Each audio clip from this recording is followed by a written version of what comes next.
Now, once you have your contour line drawing pretty much finished, so again, I started with the outside lines around everything, and then I started just doing kind of the basic big inside lines. Like I didn't worry about any in the lines in the forehead or like eyebrow hairs or anything like that. In fact, when you start doing, if you're doing a portrait or if you're doing something where it's got little marks like this, like each little one of these things, okay, a line from your pencil should not represent one of these things, because these actually have like width and like some depth to them, okay?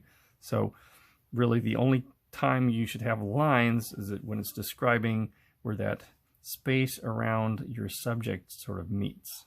Okay, it depends on if you're doing like a landscape and you have little trees and you've got all these old tree shapes back in here. You're just concerned about like the shape, the outside shape of whatever you're drawing.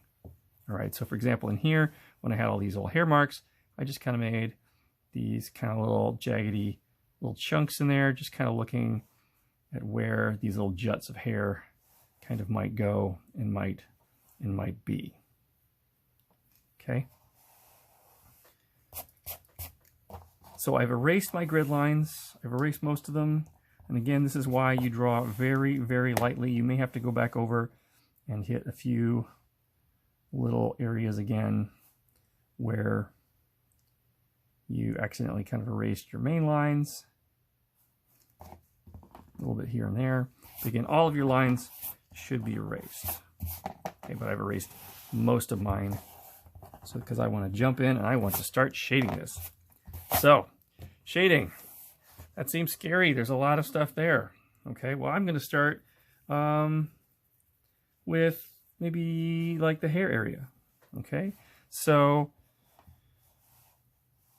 because your grid has been erased and your little boxes are erased, it's going to be a little bit tougher, so you won't know exactly where 100% where things are. But because your lines are in good shape and you know where those are, then you can sort of start from there. So let's see, I'm going to start, where should I start? I'll start up here. Okay, and I'm going to make some light, or I'm going to make some small marks.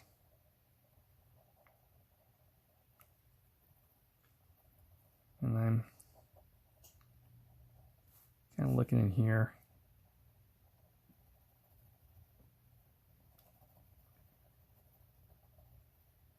That kind of goes off the page.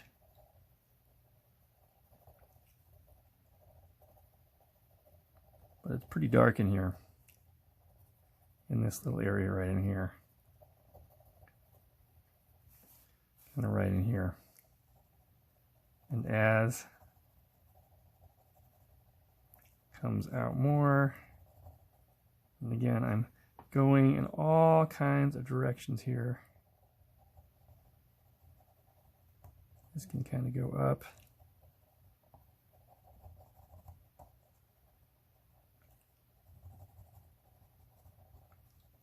Lots of really small marks in these directions.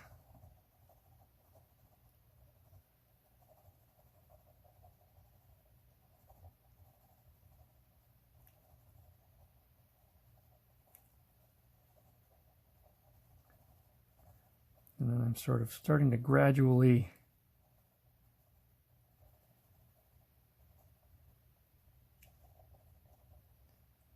change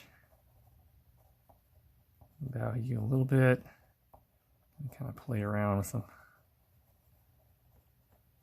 dark areas where the hair is. Like right in there.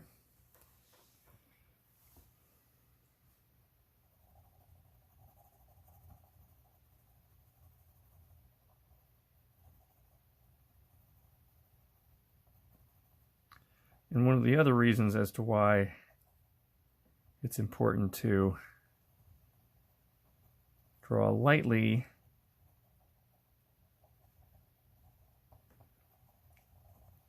when you create your grid is if, because you push too hard, you might still be able to get all that pencil mark out of there, but you're going to create these grooves and you'll be able to see, like if I, for example, if I have like another piece of paper, and I have this like line there that I push kind of hard.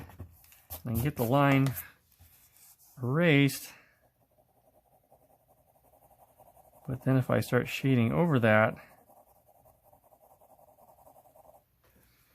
I can see those lines in here because I pushed too hard. So just watch out and make sure you don't press hard when you start working, when you start creating your grid.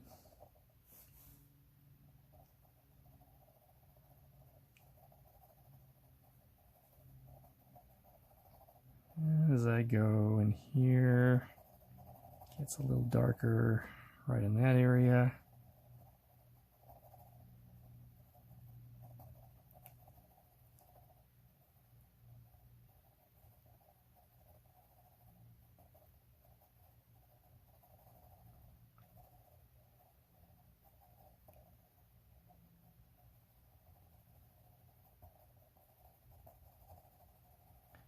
Bring the value down a little bit more.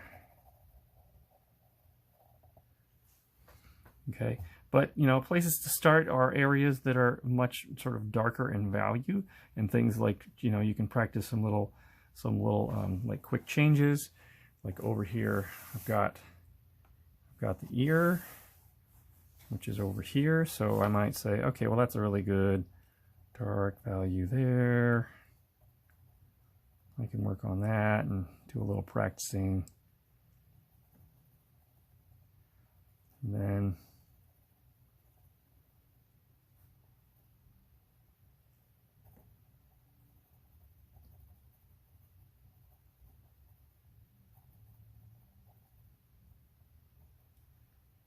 we're like in here where it's dark around everything.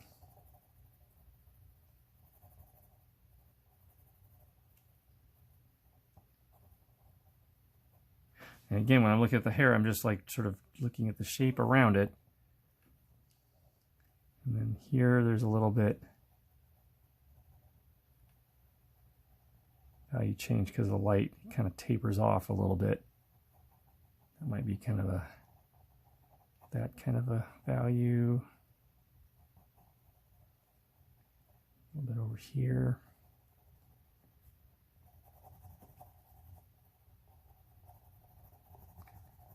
That sort of contrast from the background a little bit.